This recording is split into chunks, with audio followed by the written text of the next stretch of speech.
Sign it, Aaliyah. We're doing this to save you from prison. My father shoved a pen into my hand, his voice dripping with fake concern. You are clearly unfit to manage your own life. I tried to pull away, but my arms felt like lead. The tea. They had put something in the tea. Across the table, my brother Tyler checked his watch and smirked. That's when the truth hit me harder than the drugs. They weren't trying to help me through a mental breakdown. They were staging one. They wanted my signature to steal my company and cover their own crimes. So I did the only thing I could. I let my hand go limp, dropped the pen, and slammed my head onto the table, feigning a total blackout. They thought I was unconscious, but I was wide awake. And I was listening. Tell me in the comments, have you ever trusted a family member, only to realize they were plotting your downfall the entire time? I want to hear your story. I dragged myself across the cold tile of the bathroom floor and locked the door. My hands were shaking, but my mind was a steel trap. They thought I was unconscious in the dining room, but I had managed to stumble in here, claiming I was going to be sick, which wasn't a lie. The diazepam was making the room spin, but adrenaline is a powerful antidote. I splashed cold water on my face, staring at the woman in the mirror. They saw a victim. They saw a broken daughter. They had no idea who was really looking back at them. You see, I don't just do taxes. I own Validus Analytics. I am a forensic accountant. I spend my days hunting down money that people try very hard to hide. I've audited cartels, exposed Ponzi schemes, and found assets buried under 6 layers of shell companies in the Cayman Islands. I know how to track a lie through a labyrinth of numbers. My entire career is built on seeing what people are desperate to keep hidden. But looking at my reflection, I realized the cruelest joke of all. I could spot an embezzler from a mile away, but I couldn't see the predators sitting at my own kitchen table. It wasn't always like this. Or maybe it was, and I was just too busy paying the bills to notice. Growing up, the dynamic was always the same. Tyler was the sun, and I was just the gravity that kept him from flying off into space. He was the golden child, the dreamer, the entrepreneur who was always one big idea away from greatness. I was the help, the reliable one, the one who didn't need praise because I was expected to function without it. When Tyler crashed his car at 19, my father Douglas didn't ask him to get a job to pay for the damages. He asked me to dip into my college fund because Tyler is going through a hard time. I paid it. When Tyler's first startup, an artisanal coffee subscription that never delivered a single bean, imploded, my mother Cynthia didn't tell him to file for bankruptcy. She guilted me into covering his rent for a year because he's your brother, Aaliyah, and family supports family. I supported him. I supported all of them. While Tyler was playing CEO with my money, I was building Validus from the ground up. I worked 80-hour weeks, sleeping under my desk, eating vending machine dinners, and staring at spreadsheets until my eyes burned. I didn't take vacations. I didn't buy fancy cars. I reinvested everything into my firm, and when I finally made my first $1 million, my parents didn't congratulate me. They just asked for a loan. They looked at my success and saw a bank account. I looked at their failures and saw a liability I couldn't write off. I spent years convincing myself that if I just gave enough, if I just fixed enough of Tyler's messes, they would finally value me. I thought I was buying their love. I didn't realize I was just financing my own destruction. I gripped the edge of the sink, the cold porcelain grounding me. They thought they were dealing with the sister who wrote checks to keep the peace. They thought they were dealing with the daughter who craved their approval. But that woman died the moment that pen hit the table. The person in this bathroom wasn't their daughter anymore. She was the auditor.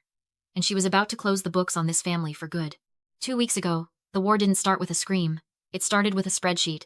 My parents had practically begged me to look at the books for Tyler's latest venture, a boutique property management firm called Elite Havens. They claimed he was overwhelmed by his own success. They wanted me to optimize his tax strategy. It took me less than 10 minutes to realize there was no strategy to optimize. There was only theft. I sat in my office, staring at a variance that made my stomach turn. A $185,000 hole in the client escrow account. Tyler hadn't just mismanaged profits. He had drained the down payments of 3 different families to fund his online gambling addiction. This wasn't just bad business. It was wire fraud. It was embezzlement. It was federal prison time. I drove to my parents' house that night, the printed ledgers burning a hole in my passenger seat. I thought I was bringing them a warning. I thought we would sit down, figure out how to sell Tyler's car, maybe mortgage their house, anything to pay the money back before the clients noticed. I thought we were on the same team. I was wrong. When I laid the proof on the coffee table, Tyler didn't deny it. He just slumped on the sofa, burying his face in his hands, performing the role of the tortured soul perfectly. But my parents? They didn't look at Tyler with anger. They looked at me with cold, hard fury. Why were you digging that deep? My mother snapped. pushing the papers away like they were contaminated. We asked you to help him with taxes, not launch an inquisition. I didn't dig, Mom. It was gone.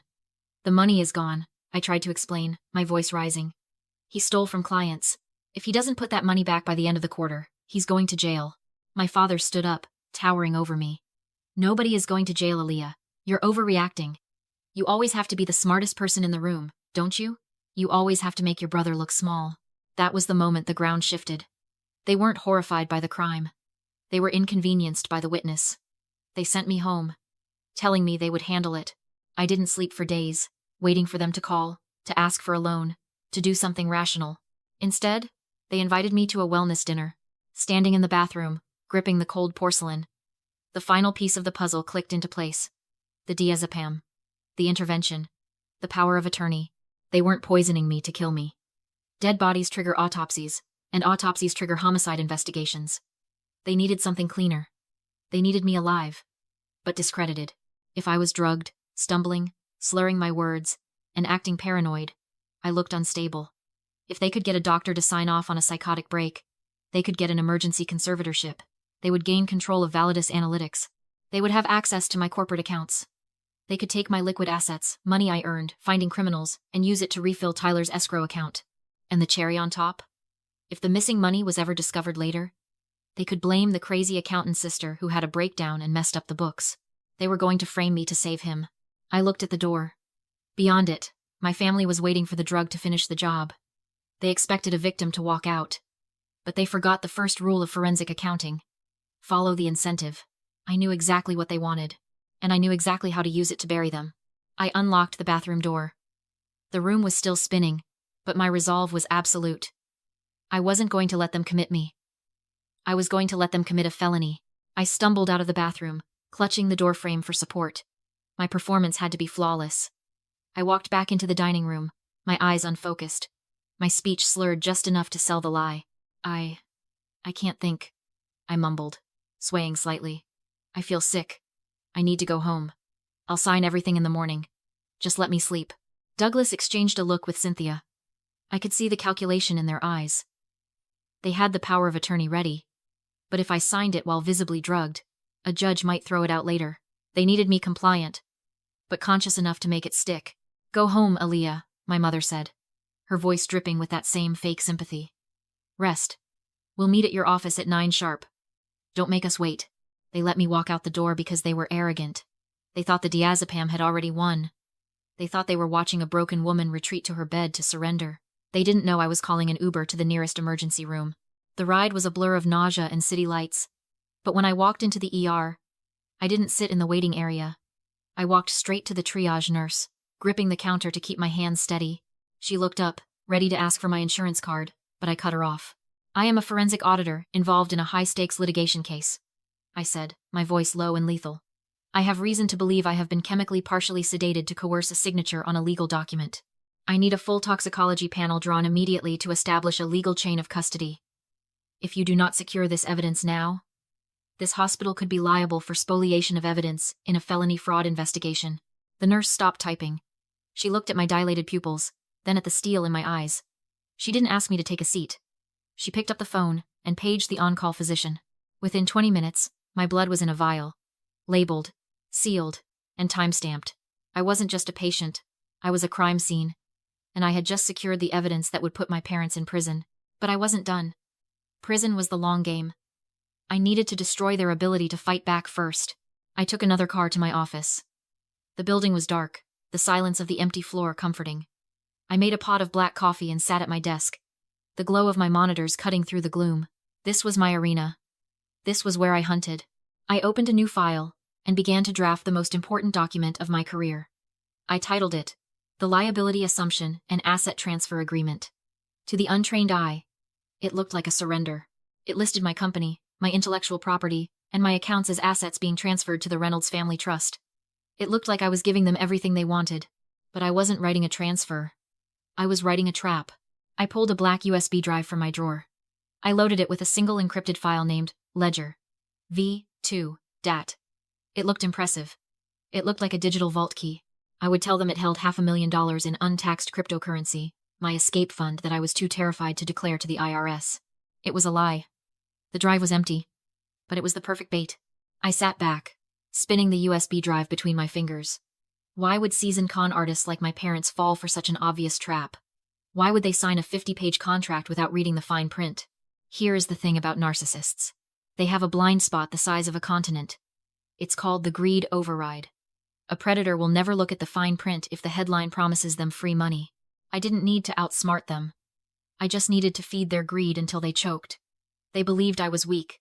They believed I was hiding money because that's exactly what they would do. I wasn't tricking them. I was simply confirming their own bias. They were so desperate to believe they had won, they would sign their own death warrants just to hold the pen.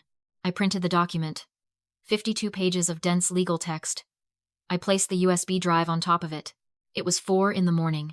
The trap was set. Now, I just had to wait for the rats. The next morning, the conference room at Validus Analytics felt less like an office and more like an operating theater. The air conditioning was set to 65 degrees. The glass walls were frosted. In the center of the table sat a stack of 52 pages, bound in a thick leather folder. Next to it lay the black USB drive. Sarah, my office manager and a court-certified notary, sat at the head of the table. She knew her role. Witness the signatures, stamp the documents, and say absolutely nothing until I gave the signal. I sat opposite her, wearing oversized sunglasses to hide the fact that my eyes were clear and sharp. I tapped my foot incessantly against the floor, a nervous tick I had practiced in the mirror. When the elevator doors opened, I didn't look up.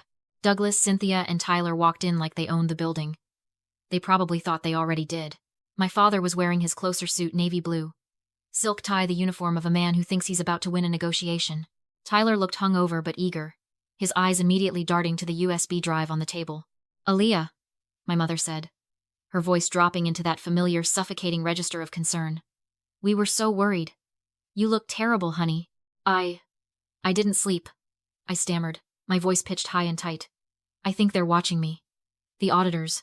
I stood up too quickly, grabbing the back of the chair for support. It was a nice touch. Douglas exchanged a glance with Tyler, a look of pure, predatory satisfaction. They thought the paranoia was a side effect of the withdrawal or the breakdown. They didn't realize it was the bait. "We're here to help, Aaliyah," Douglas said, pulling out a chair. "Just like we promised. We'll take the burden off your shoulders." "It's worse than I told you," I whispered, leaning over the table. I picked up the USB drive, my hand trembling just enough to sell the fear. "There's $500,000 on this drive. Untaxed cryptocurrency. I skimmed it off the top of my biggest contracts 3 years ago. I thought I could hide it. But the IRS algorithms, they flagged the transfers." Tyler's eyes practically fell out of his head. 500,000? "Yes. But the freeze order kicks in at 10 o'clock, I said, checking my watch. It was 3 minutes to 10. "We have 3 minutes. If these assets aren't transferred out of my name and into the trust before that clock hits 10, they seize everything. The crypto, the company, the house. I go to prison for tax evasion." I shoved the stack of papers toward them. "This transfers Validus and all its assets to you. It gives you the crypto key. It puts everything in your name so the IRS can't touch me. Just sign the indemnity waiver. Please. I just want to be safe." It was the perfect storm of manipulation. I gave them a prize, $500,000 in free money. I gave them a threat, the ticking clock. And I gave them a solution, signing a piece of paper they didn't have time to read. Douglas didn't even look at the text. He looked at the USB drive, then at the clock. The greed override kicked in, bypassing every logical circuit in his brain. "We'll protect you, Aaliyah," he said, uncapping his pen. "We'll take care of everything." He reached for the contract. He didn't see a legal document. He saw a winning lottery ticket, and he was about to sign his life away to cash it. Douglas didn't just sign the papers. He flourished the pen. He attacked the signature line with the arrogance of a man who thought he was carving his initials into a trophy. "There," he said, sliding the heavy binder toward Tyler. "We're doing this because we love you, Aaliyah. We'll take care of this burden. You just focus on getting better." It was the ultimate lie, masking theft as charity, disguising greed as parental sacrifice. It was the same lie he'd told me when I paid his mortgage. The same lie he'd told when I bailed Tyler out of jail. But this time, the lie was legally binding. Tyler signed next, his hand shaking. Not with fear, but with anticipation. He was already spending the $500,000 in his head. Cynthia signed last, dabbing at dry eyes with a tissue, playing the role of the heartbroken mother to the very end. Then came the sound I had been waiting for. Thump, thump, thump. Sarah stamped the final document. The transfer was complete. The liability was permanent. I removed my sunglasses and spoke calmly. Thank you. You can stop pretending now. The ink is dry. The room froze. I slid the USB drive to Tyler. Go ahead. Plug it in. It's empty, he whispered. Where's the crypto? There is no crypto. I follow the law. Douglas tried to stand. You lied. Sit down, I said. You didn't read what you signed. I opened the contract. You assumed full legal liability for all debts of Validus and its subsidiaries. Their faces drained. 2 weeks ago, I acquired Tyler's company as a subsidiary. It came with a $185,000 deficit. You didn't steal my money. You legally took my debt. You now personally owe that money. Douglas lunged for the documents. Sarah removed them immediately. You tricked us, Tyler shouted. It's a contract, I said. And you admitted controlling the accounts. Douglas screamed at me. I felt nothing. He was no longer my father, just a bad investment I had liquidated. I pressed the intercom. Send them in. 2 financial crimes detectives entered, with a warrant for Tyler. I picked up my bag and walked out without looking back. The consequences were swift. My parents were forced to sell everything to repay the debt and avoid charges.